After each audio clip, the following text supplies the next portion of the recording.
What's up, everybody? Here for another tips and tricks video. This time we're going to be looking at something that is very important for every race, but maybe you don't even know exists, or you just cannot for the life of you master. To be honest, I can't help you too much on the mastering aspects, but I can at least explain a little bit more for those of you who are a little confused about the tab method, the tab skill of controlling your army. So I have what looks to be kind of a typical setup sometimes maybe in your game where you have medevacs, marines, ghosts, tanks. Let's say you also have Vikings actually, because that would probably be more common than seeing the tanks, but whatever. The point is you have a lot of different types of units. So if you didn't know, kind of already went about this tab method in the production styles for Terran video, but just again, you can actually literally press tab, and it'll start cycling through the different types of units.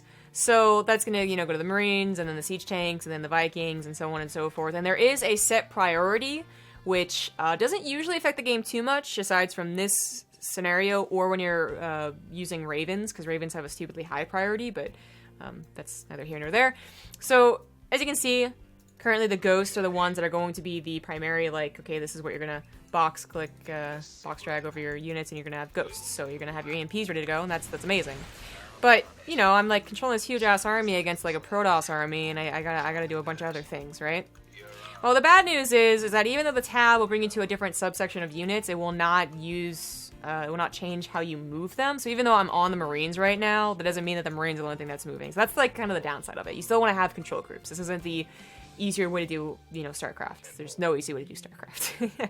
But the good news is that, and this is going to be by far the most important use of it, in this scenario, is that your ghosts can EMP, and then you can automatically stim with the rest of your army. And then you can siege your units. And then you already kill all the Colossus, so you're going to also let your Colossus drop down. And then you're going to boost your medevacs because the Stalkers are focus firing them. And suddenly you actually have controlled all of your units within a very short amount of time. Let's look at another composition that might be kind of common. Let's say that it's bio, medevacs, and Widow Mines. There you are. I think it's also a common. You're attacking into a bunch of adepts, and you're like, oh, Jesus. So you want to stim, and then you want to burrow your Widow Mines, which actually have a surprisingly low priority. There you go. And also, of course, boost your medevacs. That's what happened. So it's actually Marines, Marauders, medevacs, and then Widow Mines. That's weird. But anyways, this will help any race. I'm just focusing on Terran because I usually find the most difficult part of playing Terran is the late game with all the units, but it can help anywhere, like High Templars and a Warp Prism and a bunch of Zealots. So you're trying to attack in, and you're like, oh, I got so much to do. Okay, I'll siege the Warp Prism, which takes a while, so be careful about that because I just canceled it on accident. And I'll also Storm without ever hitting a hotkey. Yay!